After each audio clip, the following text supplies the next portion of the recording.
Good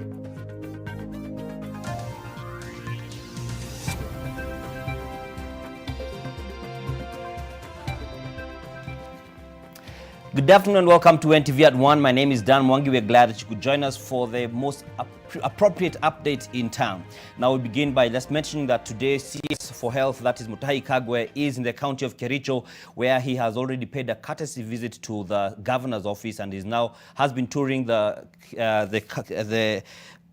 Kericho County Referral Hospital, where he's going to be looking at the different facilities in regards to the readiness for COVID-19 as well as other treatment facilities.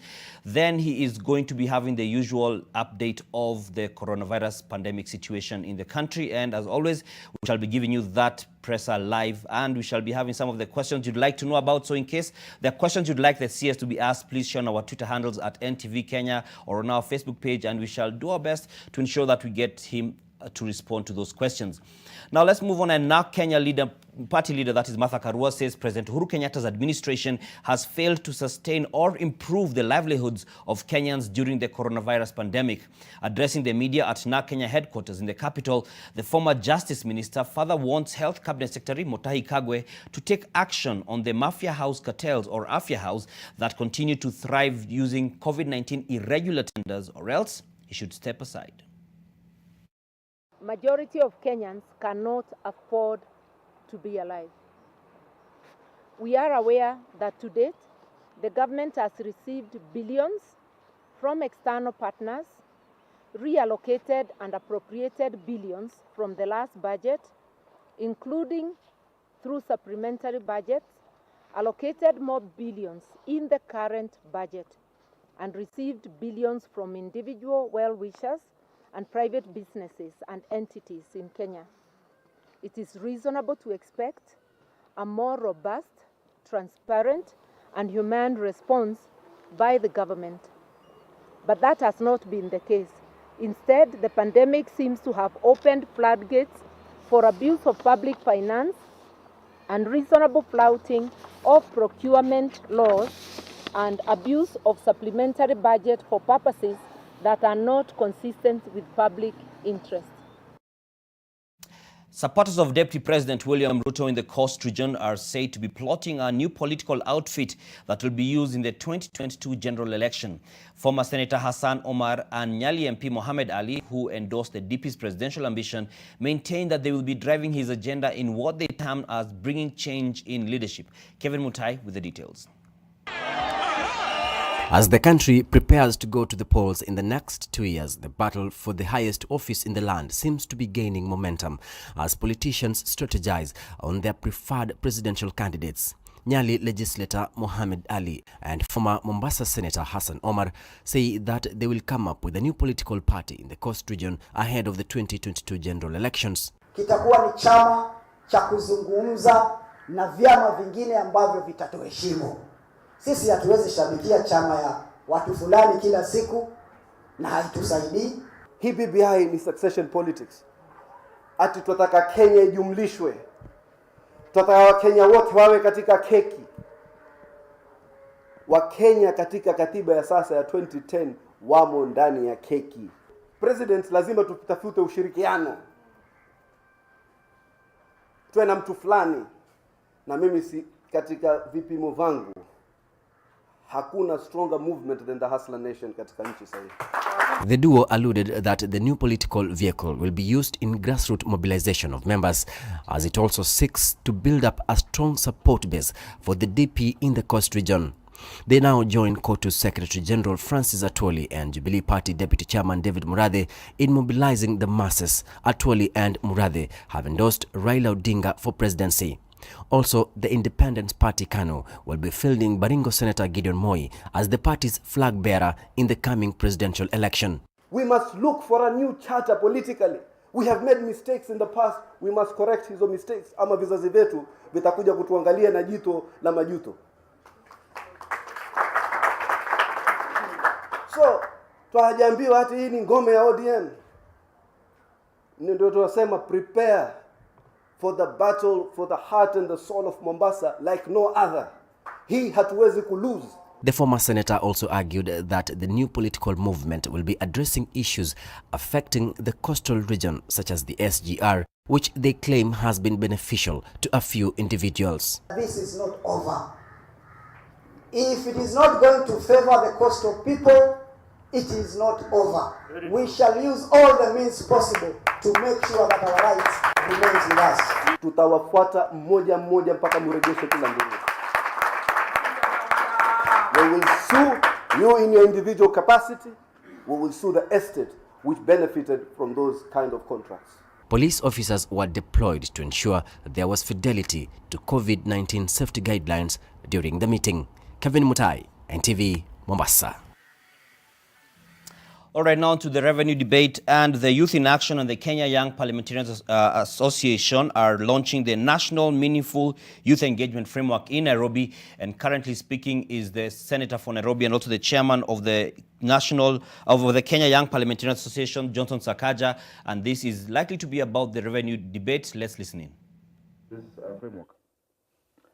But in this framework for youth engagement, we're not just training or equipping the young people to engage, but oftentimes it's the leaders who also need to be taught how to engage with the young people. It doesn't necessarily come naturally. And so I'm glad that through KYPA we've had discussions with the Speaker of the National Assembly, the Speaker of the Senate, to see how to incorporate this framework in Parliament's official work. So that no matter what is being discussed, whether it is revenue, whether it is whatever motion or bill, there is a standard way through which voices of young people, and many of them out there would never come for a town hall meeting. They don't. They might not be members of NYC. I'm glad to see you, Madam Director of Youth Employment Authority, the National Employment Authority. Many of them would not engage traditionally. Remember, we're dealing with a system of governance designed in the 19th century on the information technology of the 19th century, the newspaper. And that the only way to engage has been, write a memorandum, there's an ad in the papers, come and give us your submission. Young people are not interested in that. So we need to be more savvy, online methods. Yeah, Twitter, Facebook. And so it has to be deliberate from our side, and we're happy for now we're there. In the next election, we expect to have more. But we also need to be equipped as leaders and make it part of Parliament standard practice. Make it part of the executive standard practice. When a policy is being worked on, young people must be engaged meaningfully. Not to tick boxes, not just to call people to a meeting and give them 500 shillings per diem, but in ways that actually change the real discussion on issues not just affecting us, because everything, I find folly in us trying to say youth issues. There are no youth issues. All issues affect majority of the community. Even if we're talking about water, even if the discussion is about water, majority are youth. So young people must be incorporated in every single discussion. So, being a chairman, there's some things you must say. You're giving a speech. I don't like giving speeches. But I think, all in all, I hope this partnership goes forward. That even as we commemorate the next International Youth Day, we'll be able to say that these are the number of motions that have come to Parliament from young people. These are the number of bills. Vincent Odor is following up on that event. He's at the location and will be bringing to us the latest and what exactly is discussed, aside from the matters of the youth and leadership and also their influence and their positioning in leadership positions, but also in regards to the divisive conversation that has been of revenue division. Now, 13 children in West Pokot County will undergo corrective surgery at Kijabe Hospital, but that's just a fraction of the disabled children in the county who are in need of such surgeries. Speaking in Kapenguria during a flagging off ceremony, West Pokot Governor John Onyangapuo urged residents not to hide disabled children because of misguided cultural beliefs, noting that families should help them get education and medical help. Onyangapuo said many children younger than 5 years old have disabilities and need help. The 13 children will undergo corrective surgery courtesy of Cure International at AIC Kijabe Hospital. The children were identified during a 3-day medical camp that ended Monday. tulikuwa na timu kutoka Kijabe ambao ni partners wetu ambao walikuwa county, wakaangalia watoto wengi kabisa kuwakagua kuona shida ambazo wako nazo, hasa wale ambao wana shida mfupa, na kuna wale ambao waliweza kuidentify wanaohitaji kufanyiwa upasuaji ili waweze kurekebisha. Kuna timu ya kwanza ambayo inaenda Kijabe, kuna wale wanaenda tarehe 26, alafu kuna wengine ambao watafuatia mpaka wote 167 waweze kuisha. Pastoral community huwa wanaficha watu wenye wako na ulemavu. Tumeona kwamba lazima tu employ watu ya physiotherapists. Kuanzia hii wiki ya kesho wenye walikuja interview, kwa ile interview ya UHC tutaangalia wenye wako wanaweza kufit. Ili baada ya Kijabe wiki moja na nusu ijayo watahitaji hiyo huduma hawa watoto na kuendelea. Now, some residents from Kitengela in the county of Kajiado have slammed the county government for failing to properly protect them against COVID-19. The residents claim that the county government has failed to provide them with adequate hand washing and sanitizing points. They claim lack of running water in towns is an impediment towards the COVID-19 fight, with Kajiado being a hotspot with more than 1,300 infected patients and 15 deaths. Majority of the residents are pointing an accusing finger at the county health department for insufficient distribution of masks and sanitizers across the county. The 2 sanitizer booths which were launched at the Kitengela bus park are said to be out of service due to lack of running water and electricity. Hatuna maji, hatuna tanks zenye governor ametoa. Hii donation ilitolewa, sijui imepelekwa wapi. Kwa hivyo tulikuwa tunahimiza governor afike Kitengela kwa haraka na tuletee tanks za maji na tuweze kunawa mikono. The judiciary, in partnership with International Law Development Organization, has launched a program to sensitize the public on court annex mediation as an alternative dispute resolution method. The Malindi Law Court Deputy Registrar Ivy Wasike said that court annex mediation had proved to be time-saving, less costly, and offers a permanent solution to societal problems. The Malindi Law Court has already established a court annex mediation registry where cases are screened and referred to mediation.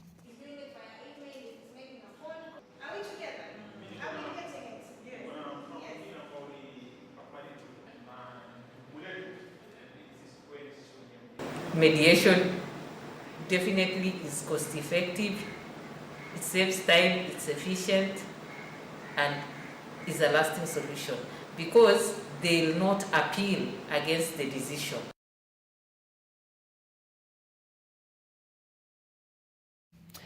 The Board of Directors of the World Bank Group have approved a 1.5 billion shilling assistance to 1.7 million residents living in selected Kenyan urban informal settlements. The credit is being channeled through the International Development Association. It is part of the second phase of the Kenya Informal Settlements Improvement Project.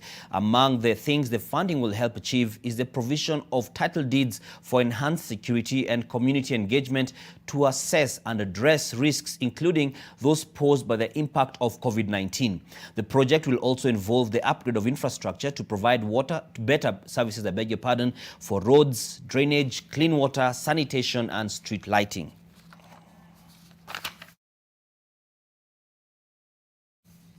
Youth in Kilifi have a chance of enhancing their digital skills and becoming tech-savvy through the better utilization of skills for youth BUSY project that has just been launched. The BUSY project is part of the government's initiative to create digital hubs in different parts of the country to upscale the skill level of its population. It is increasingly clear that digital skills are the currency of the future for the youth as more and more activities and transactions globally take on the digital form. The project was launched by Nadia Ahmed, the Chief Administrative Secretary in the State Department of Innovation and Youth Affairs in the ICT Ministry. Ni safe space ya vijana. Safe space ya vijana kwanza kwenda kufundishwa kuhusu mambo ya skill development online, how kutumia skill development kujisaidia katika livelihood zenu, vipi utapata kazi online. Manake hiyo platform yetu we also have links ambazo zina kazi both in Kenya, in Africa and globally. Sasa hii kitu ambacho nawaambia ni jifunzeni kuweka pesa kando. Hata kama una pesa kidogo, shilingi 20 weka kando, shilingi 50 weka kando, because huwezi jua hivyo inavyokuendeleza vipi. Residents of Mwatate constituency in Taita Taveta County are in danger of contracting waterborne diseases as they fetch drinking water from unsafe sources. Apart from walking long distances to fetch water, despite the county government's initiative of drilling boreholes across the county, the residents complained that the perennial water shortages have been a problem in the area for decades, but the local administration is not doing enough to solve it. This is the way of life for the locals of Mwatate. The look of despair in their faces is telling it all. Thirsty, many of them walk tens of kilometers each day to get a source of water and quench the thirst. Due to water shortage, they are forced to use this water for all their domestic needs. Since kitambo maji tulikuwa tunatumia na wengi wetu hatuwafurahii, sababu ukiona ni mahali ambapo watu wanapitia, kuna uchafu ambao unateremka na watu wanayachotwa na waoni shida na wanayakunywa, wengine wanayapikia. Kuna kama damu hii upande, hapo ndo watu wanachota maji na kuna watu wanakunywa hata maji. Hapa hivi tuko na offices za governor ako karibu, tulikuwa tunafikiri vile ako karibu atatushughulikia. Hii bura yetu ama Taita Taveta imekuwa na ukame mkubwa wa maji. Mwanadamu anapata shida. Kama Kituma Secondary haina maji, hapa Kombolio haina maji, hapa Zare haina maji. This is just one of the streams providing natural water from Taita Hills, and the locals walk kilometers to this place to fetch water so as to curb the water shortage experienced in this area. In a bid to end the water problem, the county government procured borehole drilling machines in 2018 and sank boreholes in different areas across the county. But the locals say more needs to be done. Sema kweli, tuna hofu sana kupata magonjwa. Lakini najua kwa sababu ni maji ya tangu jadi. Ndio nimesema ni vizuri sana kama haya maji kwa matumizi tungekuwa tumewekewa yakawa yameingia kwa matanki, yakawekwa dawa. Ndo sasa yakawa mazuri kwa matumi. The biggest worry is that their current source of water, which is a seasonal river, will go dry soon and leave them with no more options. Bill Otieno, NTV, Taita Taveta. Water problem just to quench your thirst. The National Business Compact on COVID-19 in partnership with the Rotary Club of Kenya has donated facilities to improve on hygiene practices in prisons. Prisons have been listed as some of the most critical areas where infections are known to spread rapidly and even increase community infection in the general public. This calls for a community approach to protect this group of people in the society.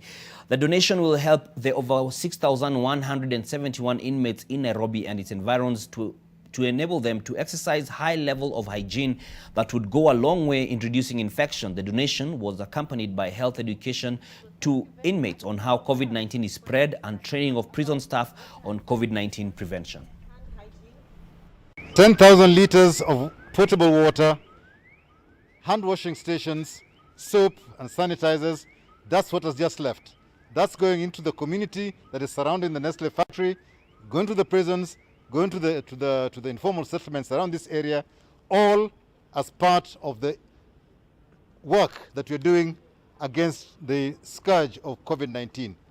All of us have to join hands together to ensure that we wash hands together. Being able to send soap today to 6,177 inmates, which is the equivalent of 2 bars of soap per inmate, to allow them to be able to do at least hygiene practices for 1 month is something that's absolutely critical. 20,000 liters of water that we are making a donation for on a daily basis and for a period of the next 3 months, just to make sure that the neighborhood within where we are, the informal settlements, the prisons, are able to continue the hand washing program to ensure that we fight COVID-19 together. The 800 households that we are currently following up that have patients of COVID, that now we can go beyond telling them to wash their hands, to actually giving them the water with which they can be able to wash their hands, the equipment with which they can be able to use at the household level and at the community level.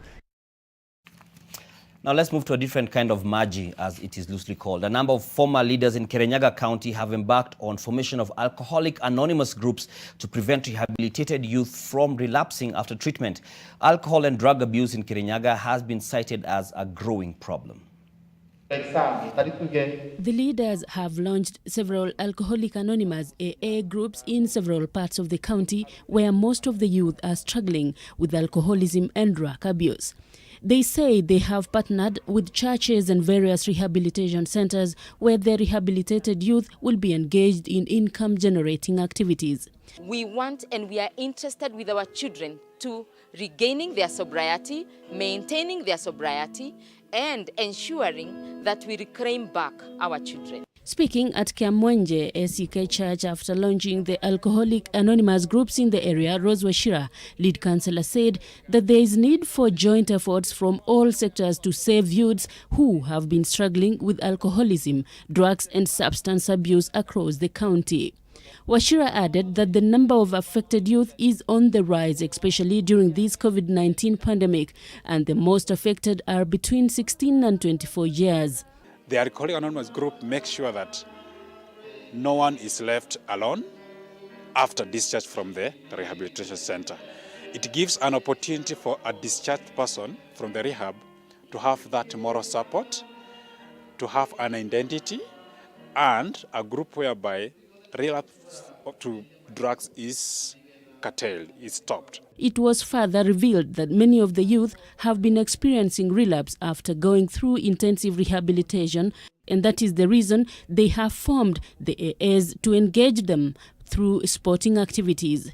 The councillors called on the government to set up rehabilitation center in Kirinyaga, adding that many of the families of the affected youths cannot afford the money charged by private rehab centers.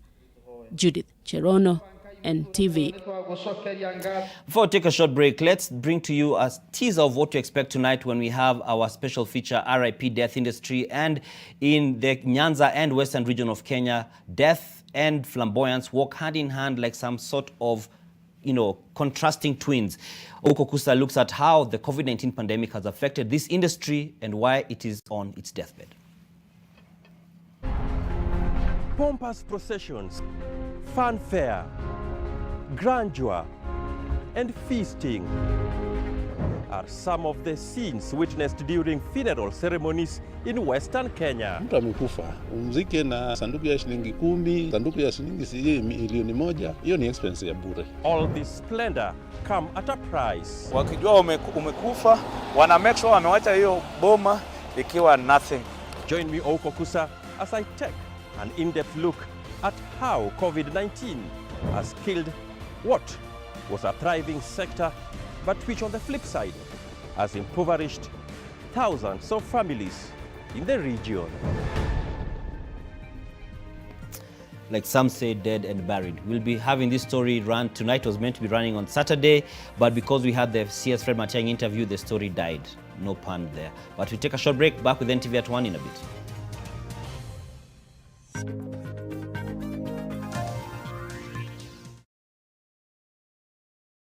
Introducing Ndovu Home Baking Flour and Ndovu Maize Meal, now in an attractive new packaging. Ndovu flours are fortified with vitamins and minerals to provide wholesome goodness for the whole family. Milled from a blend of the finest wheat, Ndovu all-purpose flour makes the most delicious chapatis, mandazis and all other pastries. Ndovu is readily available at your nearest shop. Ndovu Tosha. Sona moja imetengenezwa kwa njia spesheli ili kupambana na maumivu kwa haraka. Sona moja ina aspirin kama kiungo. Sona moja, kitulizo kamili. Maumivu yakizidi, pata ushauri wa daktari.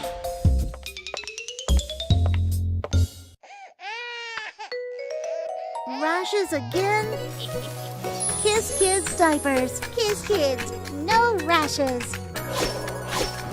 Kiss Kids, no rashes. Bye-bye rashes. Buy diapers. Choose Kiss Kids.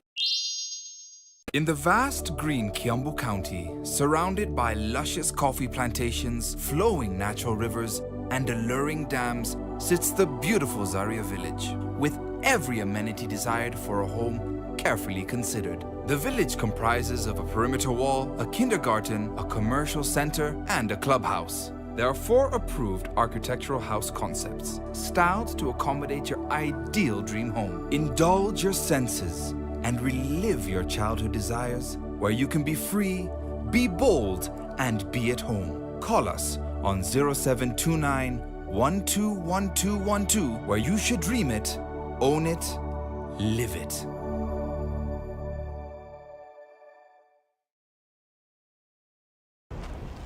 Nearly 1 in 3 children across Kenya do not have the proper nutrition to grow.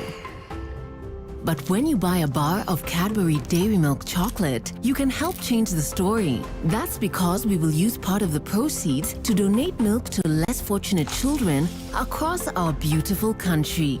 Let us come together and show the generous spirit that is inside of all of us.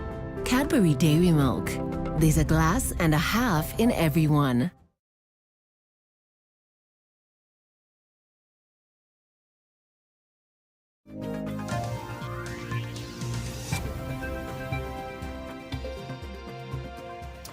Welcome back from the break, and now let's break out of our borders and to some international news. And gunmen on motorcycles killed 8 people, including a group of French aid workers, as they visited a part of Niger popular with tourists for its wildlife. The assault took place at around 11:30 a.m., 6 kilometers east of the town of Kure, which is an hour's drive from the capital, Niamey. Now, most of the victims were shot. One woman managed to escape but was later caught and killed, the source added. The dead include 2 Nigerians, including a guide and a driver, while the other 6 are French. French aid group said several of its workers were among those killed during a tourist outing. It is believed to be the first such attack on Westerners in the area, a popular tourist attraction in the former French colony thanks to its unique population of West African or Niger giraffes.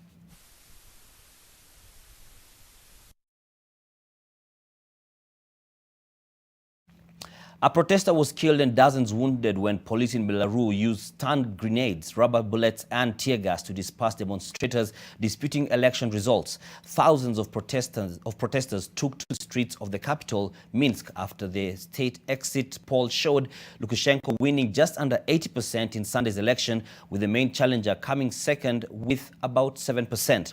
The main challenger in Sunday's election in Belarus, Svetlana, said she does not trust results of a state exit poll showing longtime leader Alexander Lukashenko winning 79.7% of the vote and placing her second with 6.8%. The opposition and political observers say the results have been blatantly falsified. The Vyasna human rights group said the young male protester suffered a traumatic head injury when he was hit by a police vehicle and medics were unable to save him. According to the human rights group, more than 300 people had been arrested on Sunday, including more than 150 in the capital, Minsk. The Interior Ministry denied there had been any deaths.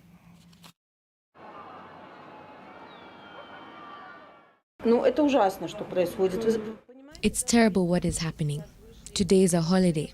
Elections. People have the right to move freely in the city. I'm sure they're peaceful people.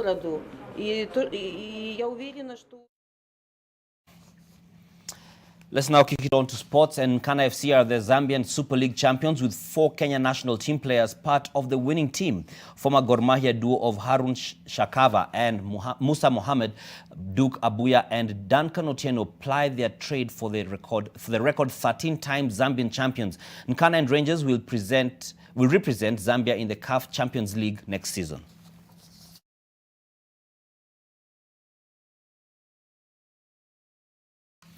Kenya Harlequins player Ian Waraba is dead. The 22-year-old reportedly drowned at Wamuini Dam in Kitale.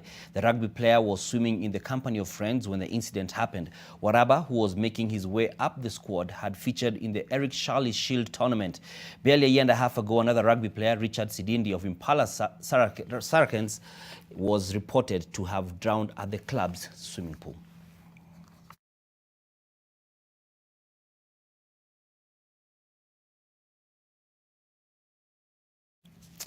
May his soul rest in peace, and grace and peace to the family, friends, and the community at large. Manchester United square off against Copenhagen in the Europa League quarterfinals tonight, looking to move closer to a second triumph in the competition in 3 years. This is the first time that United's Danish opponents have reached this stage of the Europa League in their history. Peripheral players have benefited from United's rotation in the Europa League this season, with Idion Igalo starting in United's first 4 outings and registering 2 goals. In the night's other game, Inter Milan host Bayer Leverkusen.